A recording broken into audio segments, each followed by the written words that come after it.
I just have these here. I just want to show everybody too. Here are the USB keys. And the nice thing is, like I said, you don't need the internet.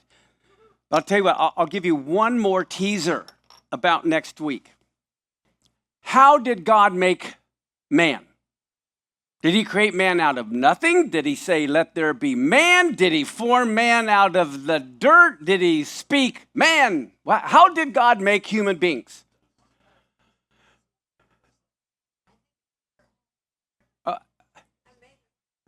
Believe it or not, there were 3 stages. 3. God had 3 different levels of making man. And we're going to look at that. And what's fascinating is the beasts of the earth. How did he create the beasts of the earth? It's like a potter makes a vessel. It says he formed the beast from the dust of the earth. How did he make the fish and the birds? He created them out of nothing. These are all different Hebrew words for create that in the English misses. Just like the heavens and the earth, he created out of nothing. He created the beasts. He formed them. He formed a hippo. He formed a lion. He formed a giraffe. Okay, and it's the same word that Aaron used to form the golden calf. It's the same word. But when you look in the Hebrew, on the day he made the fish, the Hebrew word is bara. He created the fish out of nothing, no material. Same thing with the birds. So every stage is phenomenal. There's one place that says God created man out of nothing. And then it talks about how he formed man. But then it also says he breathed the spirit into man. There were 3 stages which are mind-blowing that I'm going to talk about next week. We're going to tie it all together. But because I want you to see it. It's one thing to hear it. It's another thing to see it. It's another thing to read it. So you are going to hear it. You're going to see the Hebrew on your notes and in the PowerPoint and watch how it's just mind-blowing. I just got to get started on this, though. So here we are.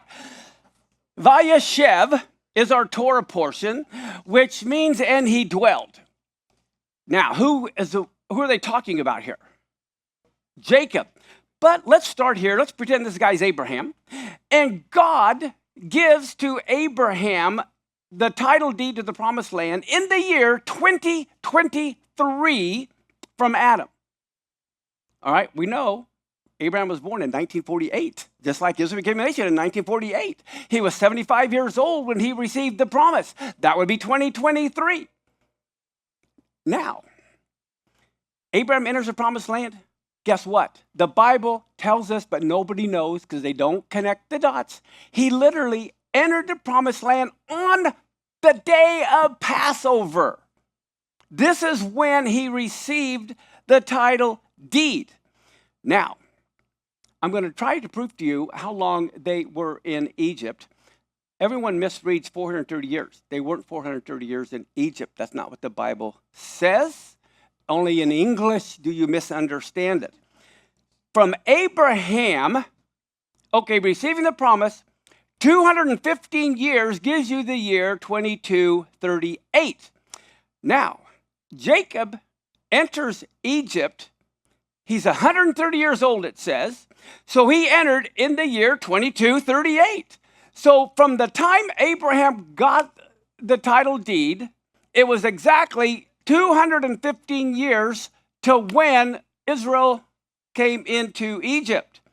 Now, you add another 215 years, that takes you to the year 2453 Anno Mundi, or after man is created.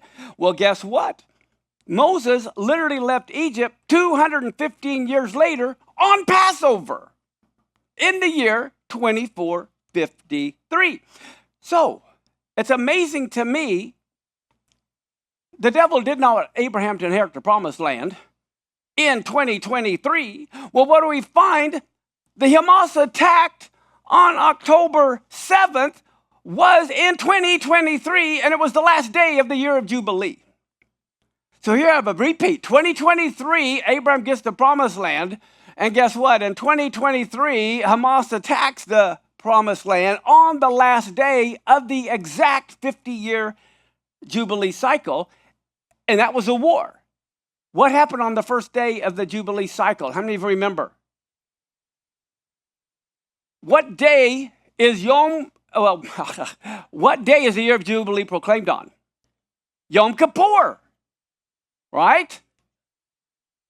2023 minus 50 is 1973. What happened in 1973 on Yom Kippur? The Yom Kippur War.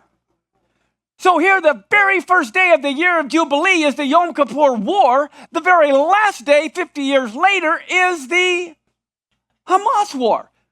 The Jubilee year is bookended by wars. Okay, so let's start with Genesis 37, 1 and 2. Jacob dwelt in the land wherein his father was what? Who was Jacob's father? Isaac. Well, guess what? It says his father was a stranger. But Isaac was born in Canaan. He never left. He was there for 180 years. Isaac was born in Canaan. He lived there 180 years, and he was still considered a stranger. Now, isn't that weird? And how about his father? His father lived there a long time too. So several generations have been there several hundred years, and yet they were still considered strangers. And then it says, these are the generations of Jacob, and it begins with Joseph. He was how old? 17. He's feeding the flock with his brothers, and he's called a lad. At 17, he's called a lad. And look at this. It mentions he is not with Leah's kids. He's with the concubine's kids. He's with the sons of Bilhah and Zilpah, his father's what? Wives. They're not concubines. Leah and Rachel are dead. This is why they're now considered wives. And Joseph brought to his father their evil report. Okay, so now we're going to jump for a minute to Exodus 12, 40 and 41. And here's where everyone gets confused in the English. And this is why I want to show you that this is so mind-blowing. When you see it correctly, it's like, oh my gosh, there it is. Look at Exodus 12, 40, 41. It says, now the sojourning of the children of Israel, and then it says, who dwelt in Egypt was 430 years. That makes people think, well, they dwelt in Egypt 430 years. That's not what it says. It says the sojourning of the children of Israel. You know, those guys who were in Egypt? Well, guess what? The sojourning was 430 years. That means from the promise of Abraham to when they left, they were strangers in a strange land, which is what the book of Hebrews says. They were always strangers. And we can prove that they weren't 430 years in Egypt because when you add up the begats, you can find the begats only take you about 300 years. There's no way that they could be in Egypt 430 years. But I don't want to take time going through all of that at the moment. Let's see. So let's look at this. Let me show you, and I will prove it. Here we are, the year 2023 from Adam. The promise is made to Abraham. He's now 75 years old, and here's your Bible verse to prove it. Then we have promise begins when Isaac is born. So Isaac is born when Abraham is how old? 100. So that is 25 years later, and you take 2023 and 25 years, it takes you to the year 2048.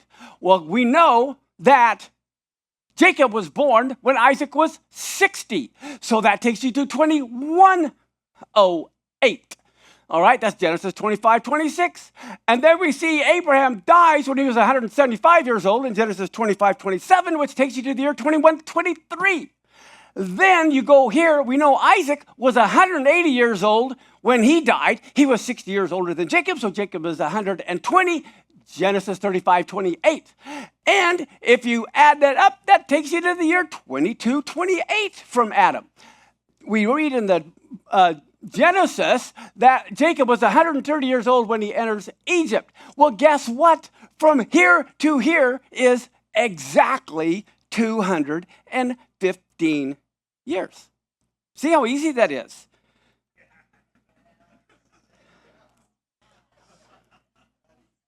But I just want you to see, it's called math. Now, let me explain, too, with what we have going on here. Now, watch this. How long was Jacob with Laban? How many years was Jacob with Laban? 20 years.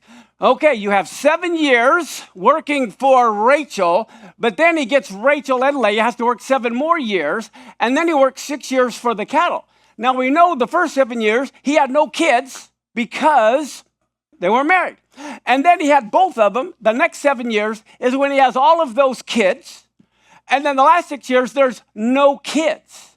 So if you were Reuben and you were born here, how old are you when you leave? You are 13 years old. It's all math. So here we go. This is what we have. How old is Reuben when they leave Laban? 13 years. It's called math. Now watch. There's more. I have a chart here. This tells you exactly how old all the kids were when they left Laban. Well, when they killed all the Shechemites because they raped their sister Dinah, this is how old the kids were. This is how old they were when they got after the ones who killed or who raped Dinah. Here's how old every kid was when they sold Joseph. Here's how old they were when they entered Egypt, and how old they were when Jacob died. What's amazing is you can see Joseph was 39 years old when they entered Egypt, and we see Levi was 45 years old. The sad thing is, as I mentioned, Dinah was only 10 years old when she was raped by Shechem. Now, let's break it the second 215 years. I just showed you the first 215 years. Now I'm going to show you the second 215 years. Okay, we just read Joseph was 39. And right here, these are the verses that prove he was 39. And when you simply calculate how old Levi was, you know he was 45 years old when he entered Egypt. And guess what? He had a little boy. He had Kohath. Okay, now we don't know for sure. It just mentions Kohath as a kid when he was going in. You know, when you look at his age, he could have been anywhere from 1 to 25 years old. Let's just say 15 years old when Kohath entered Egypt. We know Kohath entered, okay? He also had Merari, if you remembered, okay? But here we go. Kohath has now been in Egypt 65 years. He's now 80 years old when Amram is born, and then we read in the Torah that Kohath dies at 133 years. So again, this gives you an ending point. And then we see Moses is born. Amram was about 70 years old. And Amram has been in Egypt his entire life. He was born and died. He's about 137 years old, it says in Exodus 6:20. Well, we know Moses was 80 years old when we left, so we subtract 80 years, and it takes you right to when he was born. And so 215 years earlier from entering Egypt, if you remember, Abraham enters the promised land on Passover, and they leave on Passover the very same day. Now, where do they come? I don't know if I've been here many times. This is Shechem, or Shechem in English, Shechem. But you have Mount Ebal and you have Mount Gerizim. I've been on Mount Gerizim, and looking down, you can literally see Joseph's tomb. Right there. That's what a lot of the problems. Israel tried to go to Joseph's tomb, Israelis do, and there's all kinds of uprising and everything. But let's go back to our story. In Genesis 37, this is the beginning of our Torah portion, verse 3 and 4. It says, "Now Jacob, or Israel, loved Joseph more than all of his kids because he was the son of his old age." I think that's interesting because Benjamin was even older.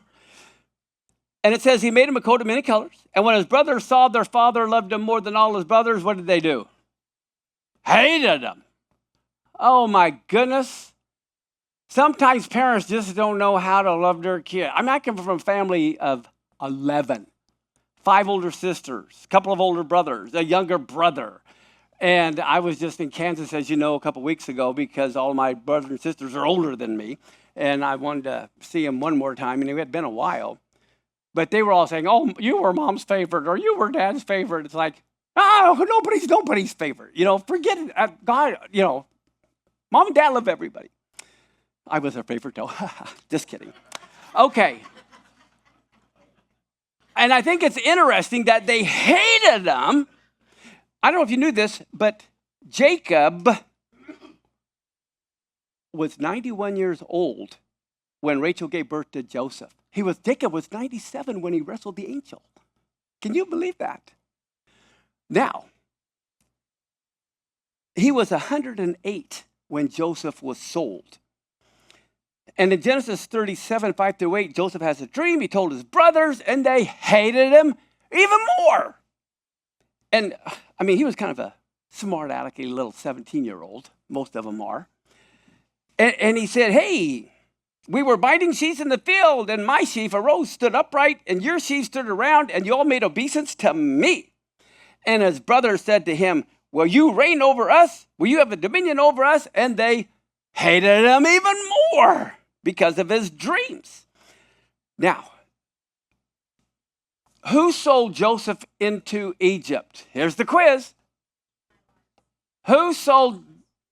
Did his brothers have anything to do with the sale of Joseph? Nothing. They had nothing to do with it. So who sold him? The Ishmaelites? Who else sold them? The Midianites. And the brothers had nothing to do with it. This story is so misread. Let me explain. Well, let's go through it. Okay, Genesis 37:12. Let's look how it begins. His brothers went to feed their father's flock in Shechem. You know what's amazing? Again, you're cheated with English. I'm going to show you the Hebrew. Here's the Hebrew I just got done said, where it says he fed his father's flock. Right here is the word for flock. And what's amazing is the Aleph Tav is right next to it. And the Aleph Tav refers to the Alpha Omega, the beginning and the end. It's his father. Literally, think of the father's in heaven flock, the Aleph Tav. And in Hebrew, the Aleph Tav is pierced. You don't see that in English. Because you don't even get the Aleph Tav in English.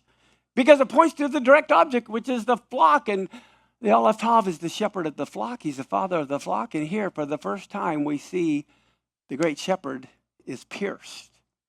Now, let me see where we're at. Okay, so now let's look at Genesis 37:13. Israel says to Joseph, don't your brothers feed the flock in Shechem? Come, and I will send you to them. And Joseph said, I'm out of here. No, that's not what he said. He said, here I am. Can you imagine what was the last event that happened in Shechem? They killed all the Shechemites. And his brothers hate him. And dad said, would you go 40 miles to the Shechem, the very place where all these murders took place, and see how your brothers are doing? If I was saying Joseph, I wouldn't say, here am I. But listen to this concept. Here we have the father sending his son to his brothers, who willingly goes to seek them out all the way to Dothan. Dothan is an important city. And it says they did not receive him, so he was turned over to the Gentiles to be dealt with as they chose. That's what happened to Yeshua. The father sent his son to his brothers who hated him all the more, and they did not receive him, and they turned him over to the Gentiles. This whole thing is the gospel taking place. You can see why Jacob was concerned for his other sons, because they're going back up there where they murdered everybody. This is why he wants to send Joseph. Well, Shechem is also the very place that Abraham built the very first altar in Elon Moreh. Very first altar was right. There's a lot happening right here. But there's also a hint about a prophecy that is about to begin. Look at Genesis 13, 15 through 17. I think it's fascinating. It says, a certain man, not just any man, a certain man found Joseph, and what was he doing? He was wandering in the field. Which way do I go? Which way do I go? And the man asked him, what are you looking for? And he says, I am looking for my brothers. Tell me, please, where they are feeding the flock. And the man said, they've left here. And I heard him say, let us go to Dothan. So Joseph went after his brothers and found them where? In Dothan. Okay, well, let me show you something. Here we go. Here's the map. Here's where Joseph took off from. Bethel, Shechem, and now he's got to go further north all the way to Dothan, and then from there, Joseph gets hauled in to Egypt. Now, the word Dothan is only mentioned one other time in the Bible. Whenever something is mentioned only one other time, there's always significance to the prior event. Here, Dothan is mentioned twice, so we're going to look at the other place where Dothan is mentioned, but let me show you this. Dothan, the Hebrew word is dot. You can see the dalet and the tav, and you can see it right there, the dalet and the tav. Well, this is in Deuteronomy, and it says, from his right hand went a fiery law. So the dalet tav means law in Hebrew. So this is a land of law. Now, what's interesting is in Persian, it means a man-made law. There's a difference between God laws. How many of you know you can break an ordinance here in Seattle, whatever? Okay, but it's not just law. These refer to man-made laws. In Chaldean language, it means a well or a fountain. Well, we know Yeshua is the law, he's the Torah, and he's also a living well, a fountain. So here we have Dothan. Dothan. What does that mean? So here, you see in Genesis 37:17, here's where we have the word Dothan. But now we're going to run to 2 Kings 6:13, which is the other place. Now here's Dothan also, and I'm going to show you Dothan here again in just a minute. But right here you can see Dothan. But let's watch as this unfolds. It says the sons of the prophets are speaking to who? Elisha. And they're saying there's not room enough for us in the place where we're living under your care. So let's go to Jordan and let everyone go to work cutting wood, and we will make a living place for ourselves there. And he said to them, we'll go then. And one of them said, please come with your servants. And he said, oh, all right. So he went with them. And when they came to Jordan, they got to work cutting down the trees. But one of them, while cutting a board, let the head of his axe go into the water. And he cried out and said, this is not good. My master, for it belongs to somebody else. And the man of God said, well, where did it go? And they saw the plates had fallen in the water. So he cut a stick, he put it in the water, and the iron came up. It floated to the top of the water. Then he said, pick it up. So he put out his hand, took it. Now, so this is a miraculous place. And it says at that time, the king of Aram was making war against Israel. And he had a meeting with all the chiefs of his army. And he said, I will be in waiting in secret in a named place. But Elijah, who's 100 miles away, it says the man of God sent to the king of Israel and saying, take care and keep away from this particular place, for the Arameans are waiting there in secret. So the king of Israel sent to the place where the man of God had said there was danger, and he kept clear of that place more than once. And at this, the mind of the king of Aram was really mad. And he sent his servants and said to them, will you not make clear to me which one of us is helping the king of Israel?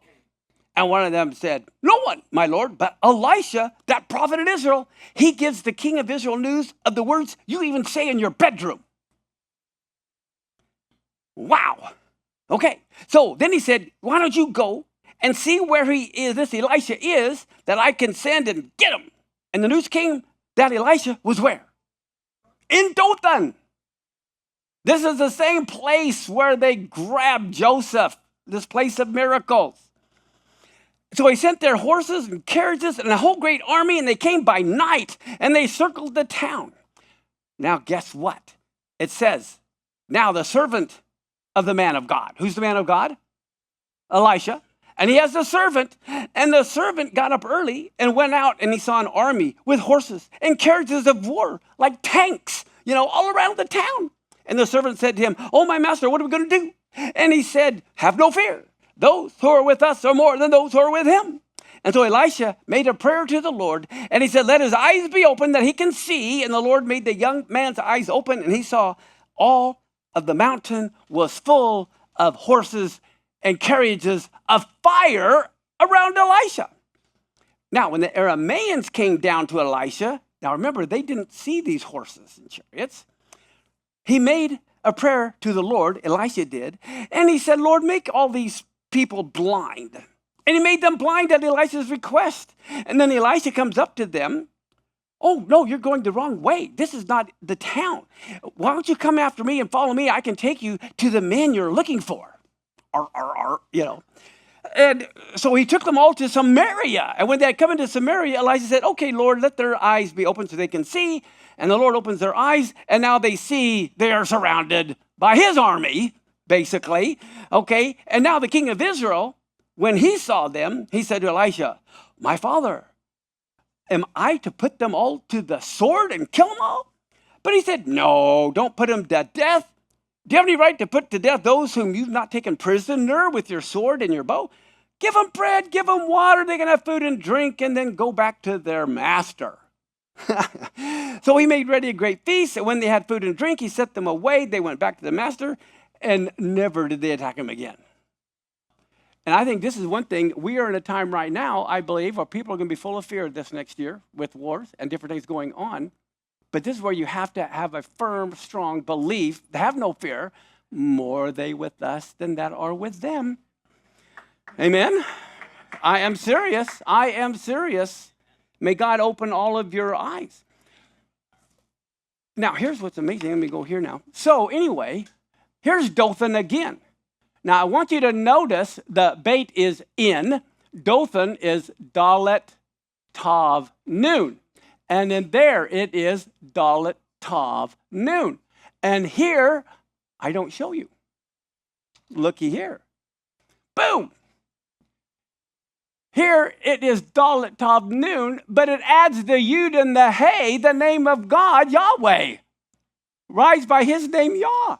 Here, Dothan has the name of God. This is a special place that God's hand is on. All of a sudden, it's spelled differently. And this is the problem with the English Bibles as well. You don't know when the Hebrew words are spelled differently because God has a reason for it, and you don't know what you don't know. Okay, so now, here we are. So here we go. Genesis 37, 18 to 20. They saw Joseph far off. They came near to him, and they conspired to kill. They want to kill Joseph. And they said one another, "Behold, his dreamer's coming. Let us kill him. Throw him into a pit. And we will say an evil beast has devoured him, and we'll see what happens of his dreams then." All right, who do you think said, "Let's kill him"? Who's the one? Who's the brother that wanted to kill him? Who's the brother who wanted to throw him in the pit?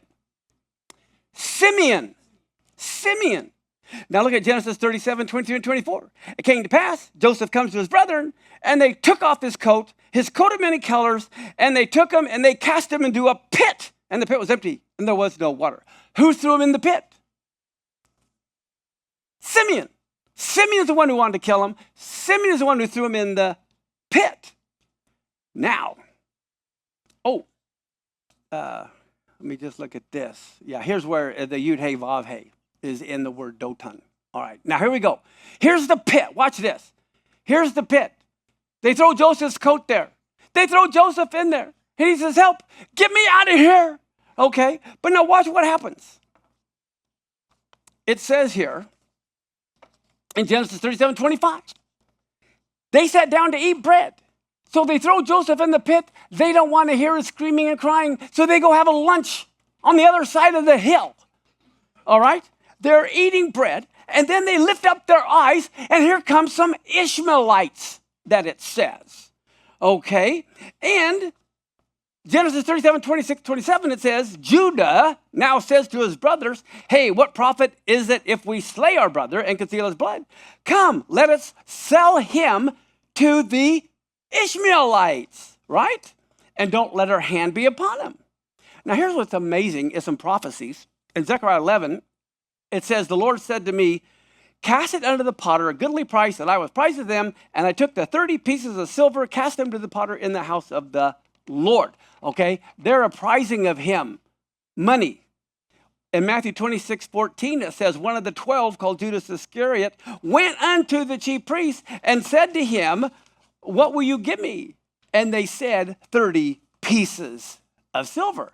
They want to sell Messiah, just like they wanted to sell Joseph. But look what it says. And some traders from where? Midian. Okay, here we go. Here's the traders from Midian. And it says they went by, they pulled Joseph out of the hole, and they are the ones who gave him to the Ishmaelites. Okay, they're the ones who gave him to the Ishmaelites. So here we go. It was the Midianites who took him out of the pit.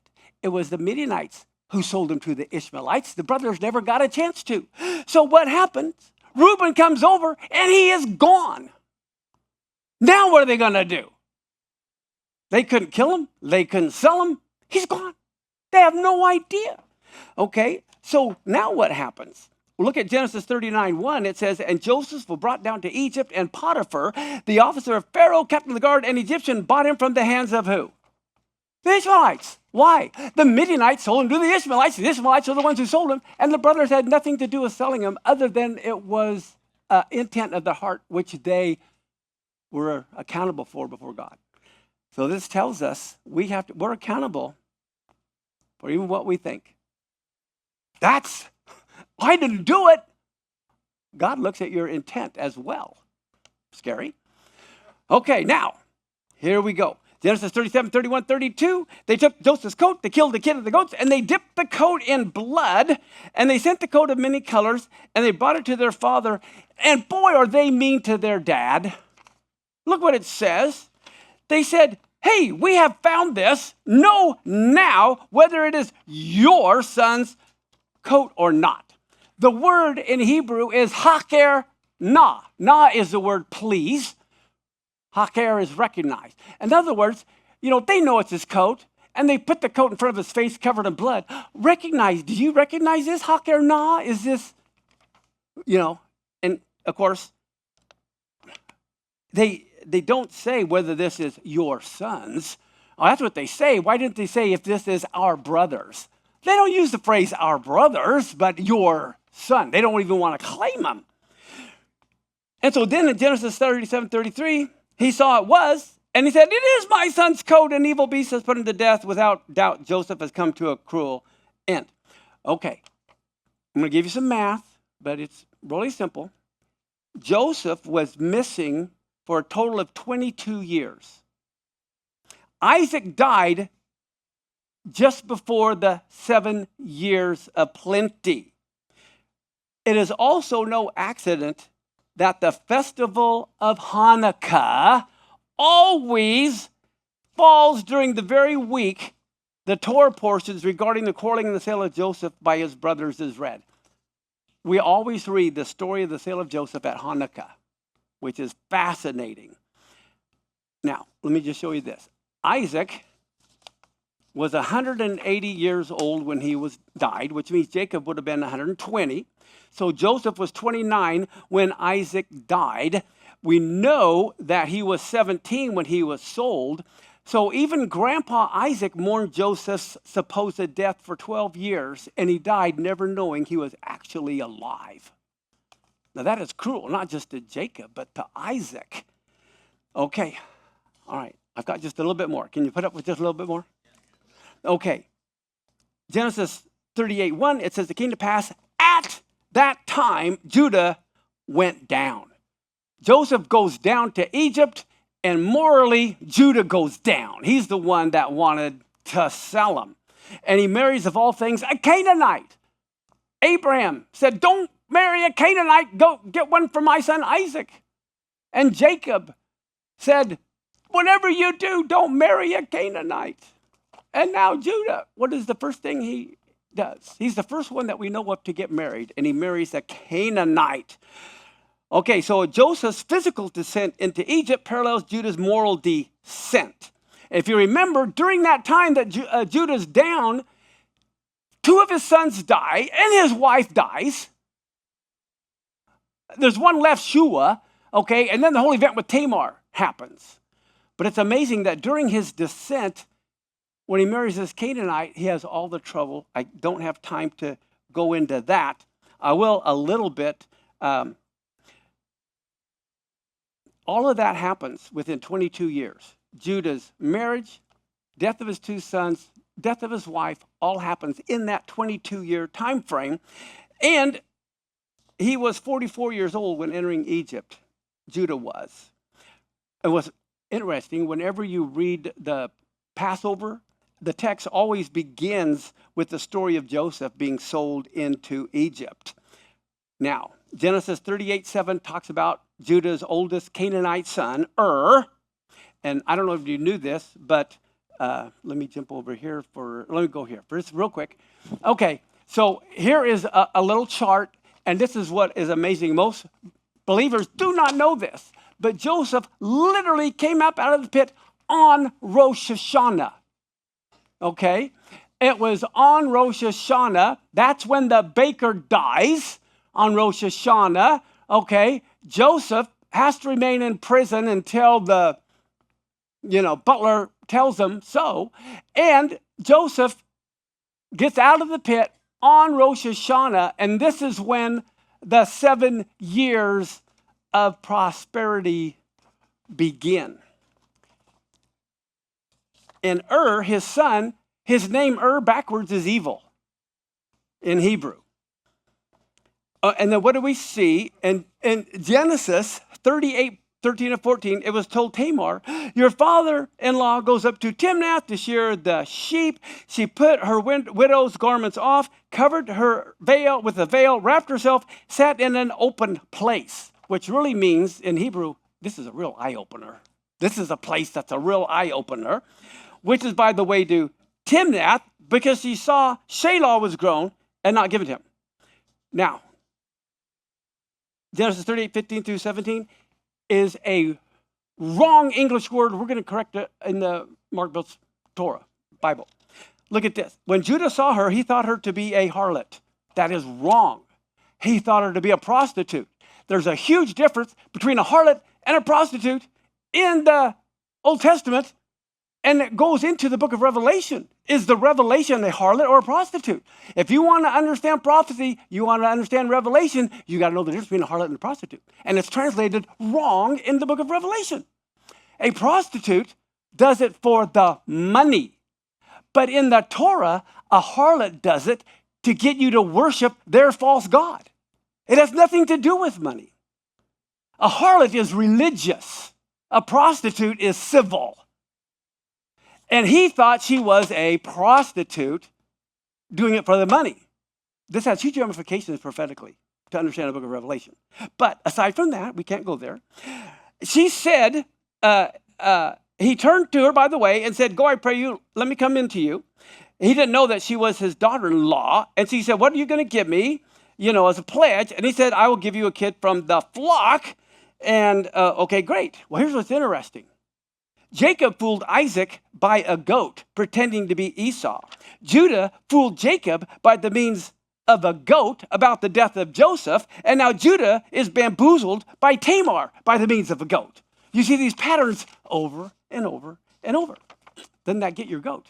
Okay. Genesis 38:24-25. I'm almost done. And it came to pass 3 months later that it was told Judah, Tamar, your daughter-in-law, has played the harlot. Wrong. Prostitute. Okay, and look at what happens. This is what is so funny. It says, when she was brought forth, she was sent to Judah, and it says, the man said, by this man, or she says, by the man whose these belong to am I with child. And guess what she said to him? Haker na, please recognize. Here Judah's the one that goes to dad with Joseph's coat. Haker na, and now Judah's being bamboozled in the same way, and Tamar says to him, Haker na. He goes, whoops, that's mine. But there's patterns. you get paid back at the same measure. Okay? And so in Genesis 39, 19 and 20, it says, and hearing his wife's account, okay, Potiphar, heard his wife's account of what the servant had done, meaning Joseph, became angry. Joseph's master took him and put him in prison in the place where the king's prisoners were kept in chains, and he was there in the prison house. Okay, it wasn't the place, this is the place of the king's prisoners, but Joseph's master wasn't a king. He was Potiphar. And what the sages say is that really is a pretty mild punishment for trying to get his wife, which means he believed Joseph's story more than his wife. But he had to please his wife, so put him in prison. And I think it's interesting the time we're living in. Let's stand. Sorry I went 7 minutes over, but we'll have a break and we'll come back. But wait, there's more. Avinu Malkeinu, our Father King, we just thank you so much. Your word is so meaty. There's so much there. We want to get out of the kiddie pool. We don't want to swim. We don't want to snorkel. We don't even want to scuba dive. We want to take a submarine down to the depths of your word. So, Father, I pray you just give all of us eyes to see, ears to hear, heart to understand how your Torah is alive even for today. For us to understand what's going on, we need to understand you. We need to become like forensic files and know where every step that you take, where you are. We need to recognize who you are, where we see your fingerprints. And we just thank you right now, Lord, so much for all those around the world that want to support your ministry. You want to make the Torah be magnified. You're the one that wants to make it honorable again. So I thank you for all those here locally, all those live streaming around the world, around the United States that are watching us right now. And we just pray you would in turn bless them as they want to magnify your Torah and help us spread your word in Yeshua's name. Amen. Together, blessed are you, Lord our God, creator and king of the universe. You have blessed us with your Torah of truth. You have blessed us with the whole counsel of your living word by the power of your Holy Spirit. Through the completed work of Messiah Yeshua, you alone have planted among us life eternal. Blessed are you, Lord our God. Amen. Take a break. Now, instead of talking about the tribes and months, because Hanukkah starts this Wednesday, I want to teach a little bit about Hanukkah. What does Hanukkah mean? Dedication. And guess what biblical name is found within the word Hanukkah? Enoch. Enoch. That's right, Enoch. Well, here's the thing. What is very important to realize. I want to teach on Hanukkah. How many of you know everything there is to know about Hanukkah? How many of you know nothing about Hanukkah? And how many of you know a little bit about Hanukkah? Okay. I want to introduce you to Hanukkah in a way you may have never heard of before because I want it to make sense. Okay. I have here a number. The number is 8. Do you know what 8 means? 8 is the number for dedication. That's why there's 8 candles on the Hanukkah. You have your 9th one that lights them. In Hebrew, watch this. The Hebrew word is shmoneh. Shmoneh. Say shmoneh. That is 8. Well, guess what? The Hebrew word for oil is shemen. And shemen comes from shmoneh, which is why 8 oil lamps, or 8 and the oil of the Spirit, okay, they all come together. Now, of course, shemen would have a different noon on the end, but I just wanted to give you an idea that shemen, oil, and shemoneh come together, and the oil is used to light the lamps back then. Now, watch this. In Exodus 22:30, it says, "The firstborn of your sons, you shall give them to me. You shall do the same with your ox, with your sheep. 7 days it will be with its mother on the what? What does it say? Look at your notes. On the 8th day, you have to give them to me." All right, so what do we see? The 8th day is dedicate things to God. Now, let me ask you something, because a lot of people are clueless on this. Is Hanukkah mentioned in the Old Testament? Hanukkah is all through the Old Testament. Let me show you. Here we go. In 1500 BC, okay, I got a picture of Moses' tabernacle here. And in 1500 BC, look at Leviticus 9. I have verse 1, 23, 24. It came to pass on which day? The 8th day, Moses called Aaron and his sons and the elders of Israel, and Moses and Aaron went into the tabernacle of the congregation. They came out, they blessed the people, and look what happened. The glory of the Lord appeared. And there came a fire out from before the Lord, and they consumed the altar of burnt offering and the fat. When all people saw it, they shouted and fell on their faces. Okay, so it was on the 8th day the glory of God fell because they dedicated his dwelling place to him. Now look at number 788. It says, this was the dedication of the altar after it was anointed. So this is talking about Leviticus 9. Guess what the Hebrew word is for dedication here? Hanukkah. So yes, Hanukkah's in the Old Testament. They Hanukkah'd Moses' tabernacle. Well, now look at the next picture. Here we are. We now have Solomon's temple in 1000 BC. What does it say? In 2 Chronicles chapter 7, verse 1 and 2, Solomon finished praying, and what happens? Fire comes down from heaven and consumes the burnt offering and the sacrifices, and now the glory of the Lord fills the temple. And the priest couldn't even enter the house of the Lord because the glory of the Lord had filled the Lord's house.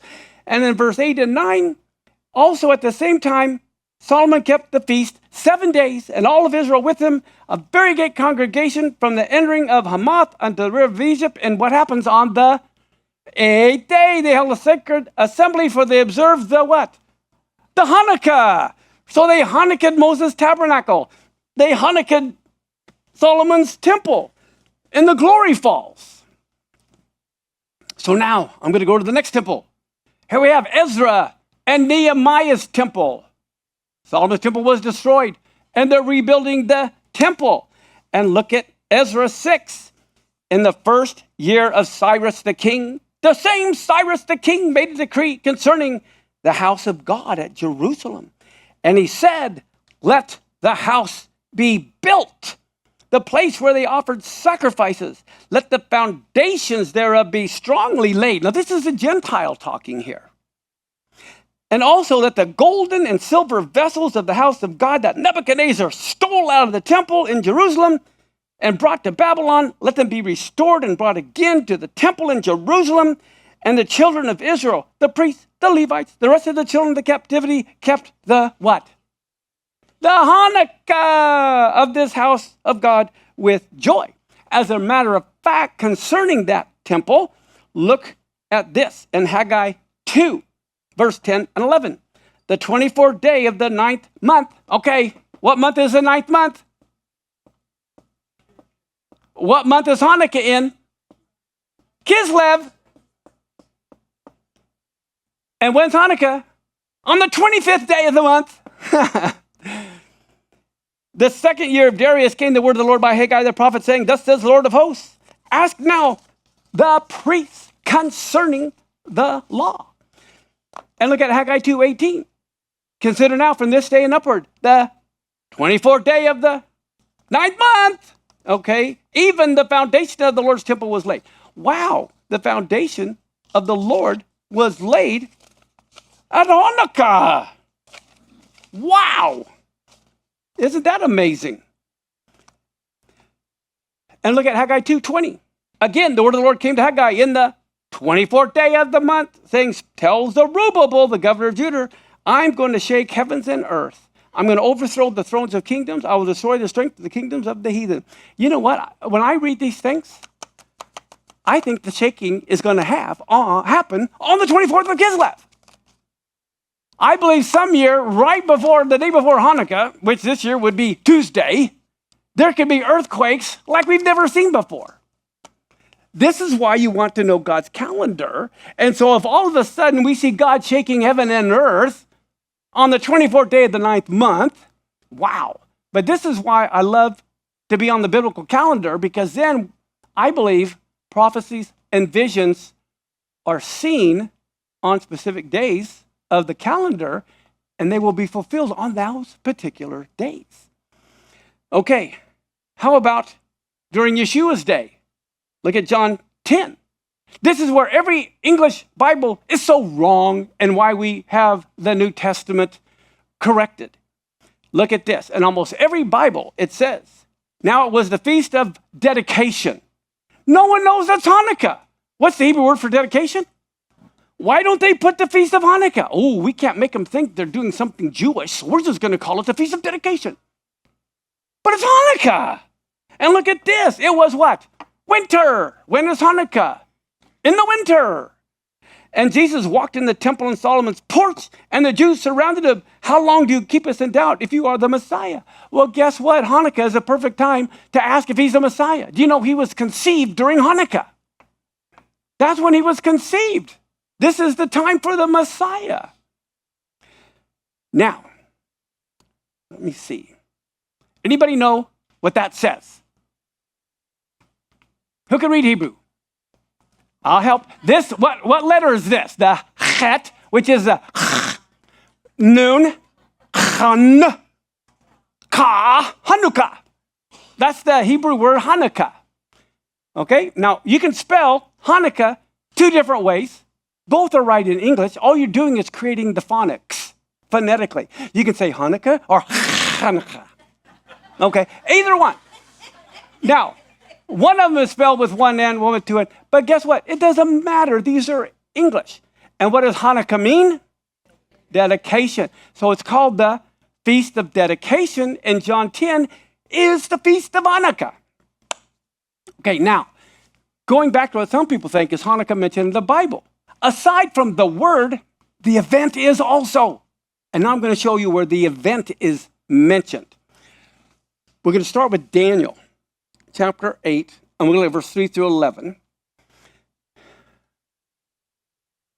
Now, before I do that, let me show you this picture. Here is Nebuchadnezzar is the one who conquered everything, has the Babylonian Empire. This is like 606 to 536 BC. They destroyed the temple, burned it down, and I wanted you to see Babylon was all, even part of Iran, all of Iraq, even half of Turkey. The Babylonian Empire was huge. Now, if you remember Daniel's vision in another chapter, he sees this big old head, and then you see the two arms, which represent the Medes and the Persians. And so the ram with the two horns represent the Medes and the Persians. Okay? So this is Media, the Medes, and the Persians. And then what happens? We have a goat with a big horn who wipes out the Medes and the Persian. And who is that? Who's the goat with the big horn? Greece. And the great horn represents Alexander the Great. Okay? So after the Babylonian kingdoms, comes the Medes and the Persians, and this is called the Levant. You may hear about that a lot in the news. The Levant represents this whole area. And then Greece wipes out that. Now, let's look and see what we have. In Daniel 8, 3 through 11, he lifts up his eyes, and there stood before the river a ram that had two horns. That's the Medes and the Persians. And the two horns were high. One was higher. Okay, that was the Persians. And the two horns were high, but one was higher than the other. The higher came up last. I saw the ram pushing west. And which direction is west? Toward Greece. They're trying to take over Greece. Okay? And it says, and north and south, so that no beast might stand before him. Neither was there any that could deliver out of his hand, but he did according to his will and became great. And as I was considering, behold, a he-goat came from the west on the face of the whole earth, didn't even touch the ground. And the goat had a notable horn between his eyes. He came to the ram that had the two horns, which I had seen standing before the river, ran unto him in the fear of his power, I saw him come close to the ram. He was moved with anger against him. He smote the ram, broke his two horns, and there was no power in the ram to stand before him, but he cast him down to the ground, stamped upon him, and there was none that could deliver the ram out of his hand, and the he-goat became what? Very great. This is Alexander the Great. Okay, then look what happens. When he was strong, the great horn was broken. And Alexander the Great was like 20 years old when he started, and he died around 30 years old. I mean, it's amazing how young he was and how he took over the whole world at that time. But look what happens. Alexander the Great from Greece dies, and in his place come up 4 outstanding ones toward the 4 winds of the heavens. These are his 4 generals. Take a look at this. Okay, so here we are. This was the Persian Empire. Okay, it was the bigger horn of the Medes and the Persian, and that's how far the Persian Empire went. Okay, and the Persian Empire was around 550 to 330 BC, or a couple hundred years. The key thing about the Persian Empire dates, Persia rose with Cyrus the Great that we were just talking about, that wanted to rebuild the temple, and it ended in 330 when Alexander the Great conquered it. So I'm giving you the dates when these different events happen. So here we have Alexander the Great. He reigns as the king of Macedonia for only a few years, from 336 to 323. Then we find in the Bible his 4 generals take over his area: Cassander, Lysimachus, the Seleucid Empire, and Ptolemy was not Egyptian, but he took over Egypt as one of his 4 generals. So these show you the different areas of Alexander the Great's territory. Now notice that lasted until when? About 323 to 146. When was Hanukkah? 168. 168. And what happens is the Greek Persians, they came together to take over Jerusalem. And they also wanted to take over Egypt. The Seleucid Empire wanted to take over Ptolemy's territory. So now let's watch what happens. Do you see how this is all biblical so far? History? Now look at this. Out of one of them came forth a little horn. These were the 4 outstanding ones. It says right here, out of one of them came a little horn which became very great. That was Antiochus. We're talking about Hanukkah here. Antiochus Epiphanes, which means God manifest. But the Jews called him Antiochus Epimanes, which means the crazy guy. And look at this. It says that toward the south, toward the east, toward the bountiful land, which is Jerusalem, and this little horn waxed great, even to the host of heaven. It cast down some of the host and the stars. When it talks about casting down the host and the stars, he's referring to the Jewish people. If you remember, God's seed, or Abraham's seed, would be as the stars. Jacob's seed would be as the stars. So it's metaphorically saying he was destroying the Jewish people. He magnified himself even to the prince of the host, and by him the daily sacrifice was taken away, and the place of the sanctuary was cast down. Okay, so we have to understand patterns. Okay, Antiochus Epiphanes is a type of anti-Messiah or anti-Christ. Now, let me explain. What is the difference? Who was the name of the bad guy in the book of Esther? Haman. All right, someone knows how to play the game. Okay, who's the bad guy during Hanukkah? Antiochus. What was the difference between Haman and Antiochus? What's the difference between the two? Haman wanted to kill all the Jews, type of an antichrist, but Antiochus, as a type of antichrist, did not want to kill all the Jews. He wanted them to assimilate. If they didn't assimilate, he would kill them. Okay, and so what's going to happen is the Antichrist, this is a pattern, when he comes, he's going to let you keep your Jesus.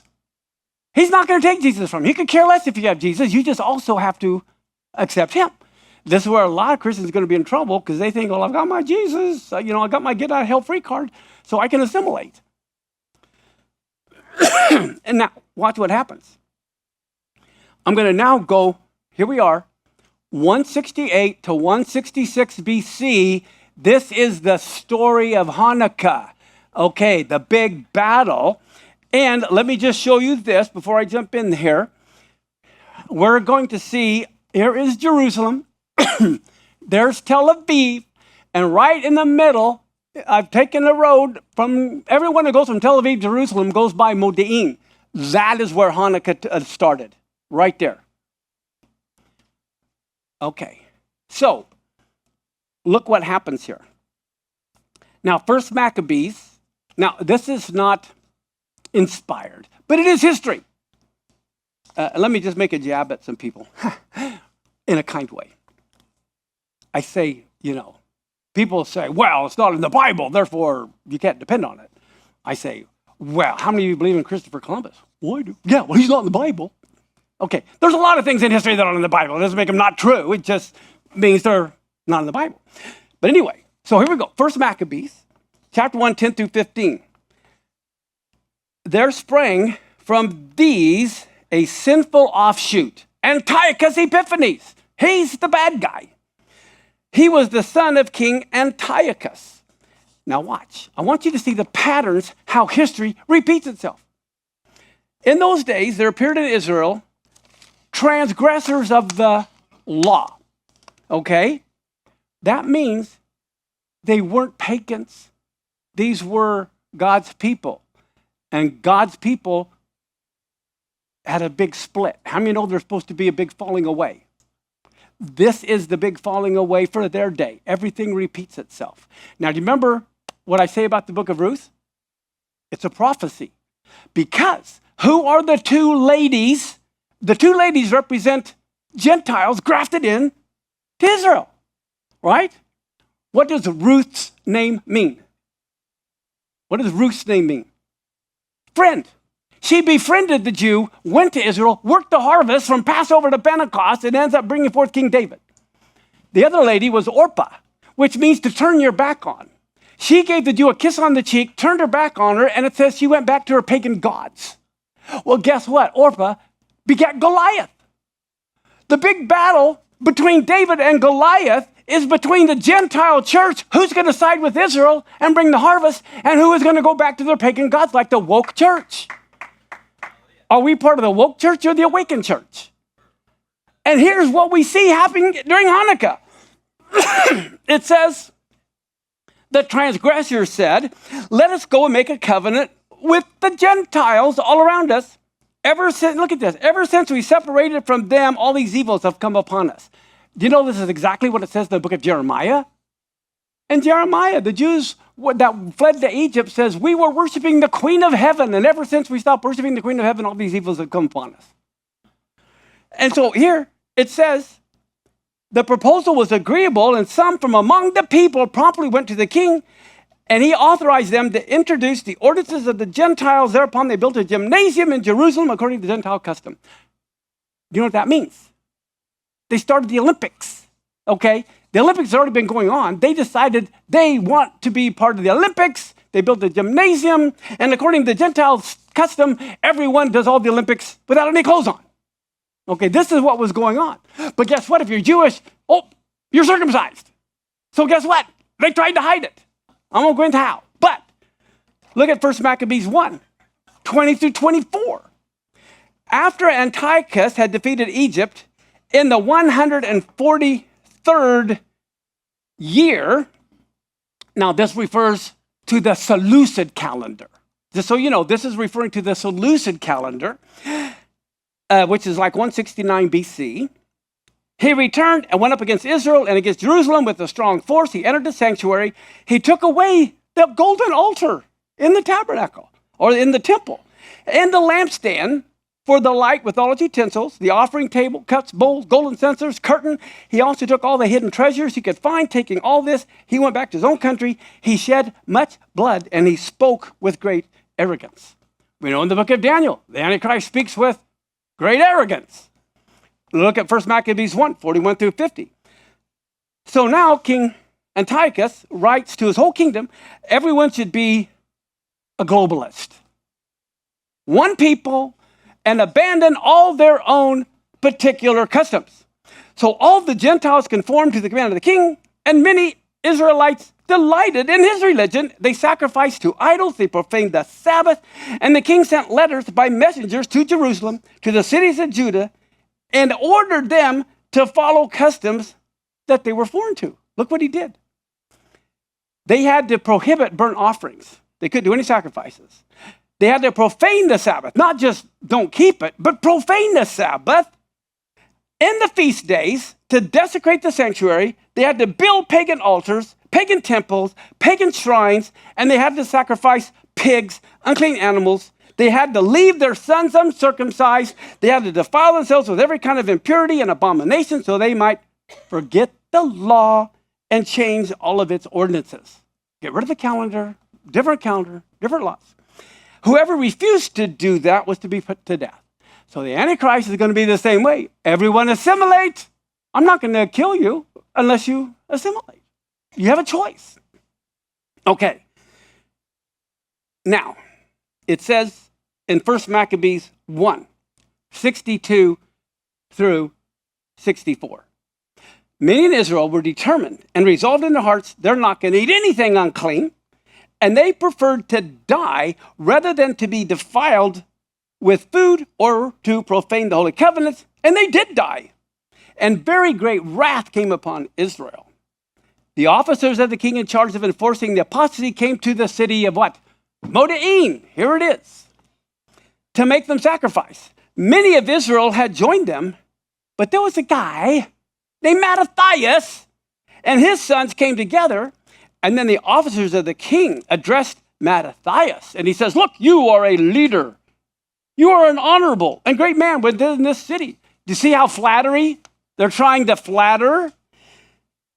And it says, you're supported by sons and kindred. Come now, you can be the first one to obey the king's command. And as all the Gentiles and Judeans and those who are left in Jerusalem have already done. And guess what? Then you and your sons will be numbered among the king's friends. And you and your sons will be honored with silver and gold and many gifts. But Mattathias said with a very loud voice, everyone could hear, even though all the Gentiles in the king's realm obey him, so they forsake their own religion of their ancestors, and they consent to the king's orders, me and my sons and my kindred, sorry, we're going to keep to the covenant of our ancestors. Then he says this, heaven forbid that we should forsake the law and the commandments. We will not obey the words of the king by departing from our religion in the slightest degree. And as he finished saying these words, another Jew came forward in the sight of everyone to offer a sacrifice on the altar in Modin according to the king's order. And when Mattathias saw him, he was filled with zeal, kind of like Pinchas, if you remember, Phinehas. His heart was moved and his just fury was aroused, and he sprang forward and he killed the guy right there on the altar. And at the same time, he also killed the messenger of the king who was forcing them to sacrifice. He tore down the altar. Thus he showed his zeal for the law, just as Phinehas did with Zimri, the son of Salu. And then look what Mattathias cries out in the city. Let everyone who is zealous for the Torah and who stands by the covenant follow me. Then, here it is, he and his sons fled to the mountains, leaving behind in the city all their possessions. Most people have no idea. How many of you, if I say Matthew 24, know what I'm talking about? Matthew 24 is Hanukkah happening again. And if you don't know Hanukkah, you don't see it. Look at this. Matthew 24, 9 and 10. Then they will deliver you up to be afflicted. They'll kill you. You'll be hated among all nations for my name's sake. Then many will be offended. They'll betray one another. They'll hate one another. That's what we were just talking about. Then look at verse 15 through 18. When you see the abomination of desolation spoken of by Daniel the prophet, stand in the holy place. Whoever reads, let him understand. Let them which be in Jerusalem or in Judea, what? Flee to the mountains. Let him who is on the housetop don't come down and take anything out of his house. Neither let him which is in the field return back to his clothes. Hanukkah happened 164 years before. You got to put your little yarmulke on and you sit down and you're on the Mount of Olives and Jesus is telling you about the end times of Matthew 24. And he says at the beginning, there'll be wars and rumors of wars. What is the first war you think of? What is the first war you think of in Matthew 24 that they're thinking on when you think as them? Hanukkah. They're going to go, wow, Hanukkah's going to happen again. And what was the war before that? The 9th of Av, when the temple was destroyed. Wow, the temple is going to be destroyed again. Matthew 24 is all about Hanukkah happening again. Now, yeah. And now look at 1 Maccabees 2, 32 through 41. Many hurries out after them, having caught up with them, camped opposite, and the Antiochus was prepared to attack them on the Sabbath. Did you hear that? He's preparing to attack them on the Sabbath, and the pursuers, look what they said to the Jewish people. Enough of this. Come out of these caves and obey the king's command, and you will live.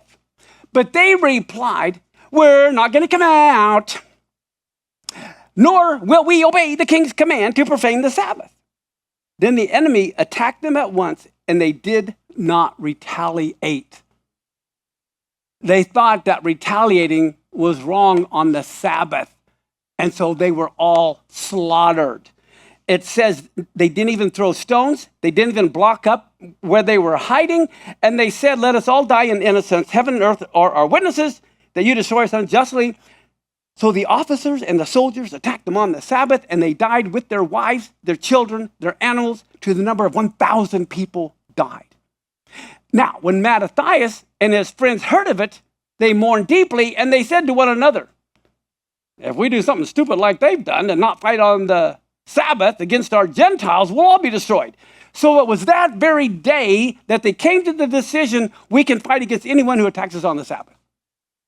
So that was the very day that they decided they could defend themselves on the Sabbath, because all the commandments are about what?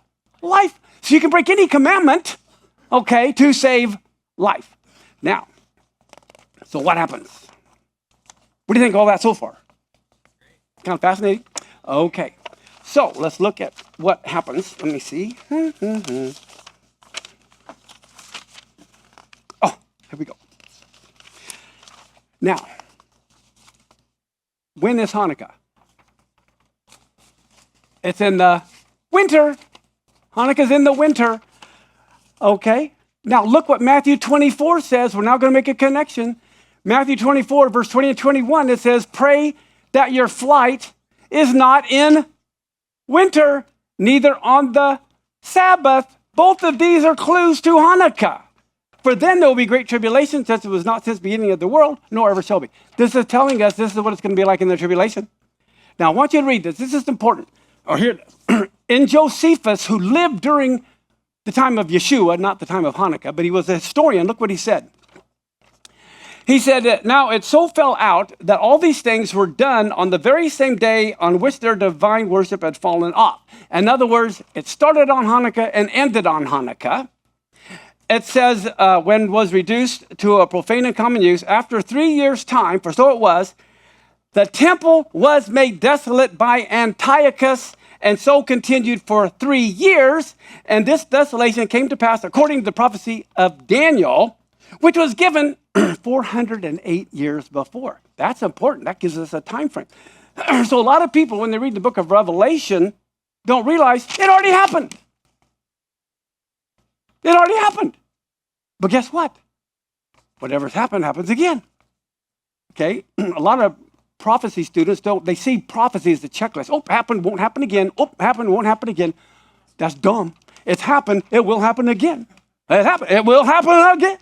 But it's at different levels. You see it from different perspectives, and there's different actors in the play because they're different generations.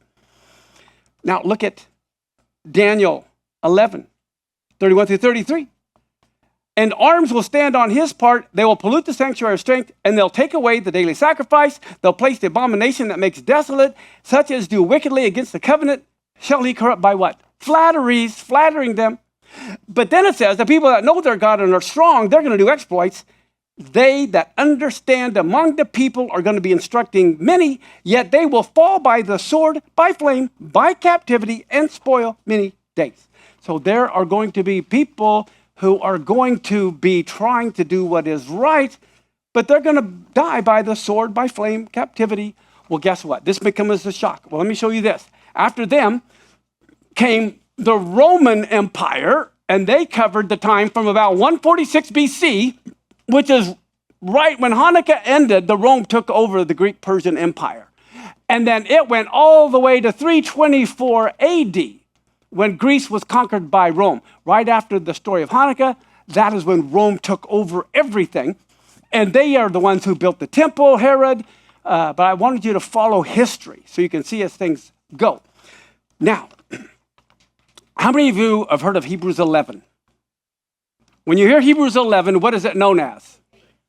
And you know there's not one Christian mentioned. These are all Jews. Look at this. Hebrews 11, 32 through 38. What shall I more say? From the time it would fail me to tell of all of Gideon, Barak, Samson, Jephthah, David, Samuel, of the prophets, who through faith subdued kingdoms. They wrought righteousness, obtained promises, stopped the mouths of lions. Now here comes all the people during Hanukkah, right here. They're talking about Hanukkah. They quenched the violence of fire. They escaped the edge of the sword. Out of weakness were made strong. Waxed valiant in flight. Turned to flight the armies of the aliens. Women received their dead, raised to life again. Others were tortured, not accepting deliverance, that they might obtain a better resurrection. Others had a trial of cruel mockings and scourging. Moreover, on bonds and imprisonment, they were stoned. They were sawn asunder. They were tempted. They were slain with the sword. Now look at this. They wandered about in sheepskins and goatskins, being destitute, afflicted, tormented, of whom the world was not worthy. They wandered in deserts and in mountains and in dens and in caves of the earth. That's exactly what they did during Hanukkah. These are the people of faith. So I'm going to give you 8 reasons to keep Hanukkah. Every place God dwells has to be dedicated. I just showed you how Moses' tabernacle was Hanukkah. Solomon's temple was Hanukkah. The rebuilt temple was Hanukkah. Okay? Number 2, the kingdom of God is within you, so you are his dwelling place, so you have to be dedicated. Oh, but wait, there's more. It's about rededicating God's temple. So you may have been dedicated, but how many know sometimes we got to rededicate? And it's about being persecuted for righteousness' sake. It's also about not hiding your light under a bushel. Prophetically, Hanukkah will happen again. And we just saw in John 10, Yeshua even kept Hanukkah. And my last reason is, it's biblical. What a concept. I showed you Hanukkah in the Bible. Not only the word Hanukkah happens all through the Torah, but the events of Hanukkah were prophesied by Daniel. So we're going to keep Hanukkah. Wednesday night is when it starts, Christmas night. You can light your first candle. Again, all of the how to do it is on the table, and you can follow the blessings in every night. And then on Sunday night of next week, we're all going to come together with our Hanukkahs, and it is a very special time because the lights go out, just the candles are lit. It'll be the 5th night, the 5 candles. We're going to have a time of worship and a time of prayer, and I'll do a little more teaching. But let's stand. We've got to wrap it up. Wednesday night, Hanukkah begins, but we don't have the party till Sunday night.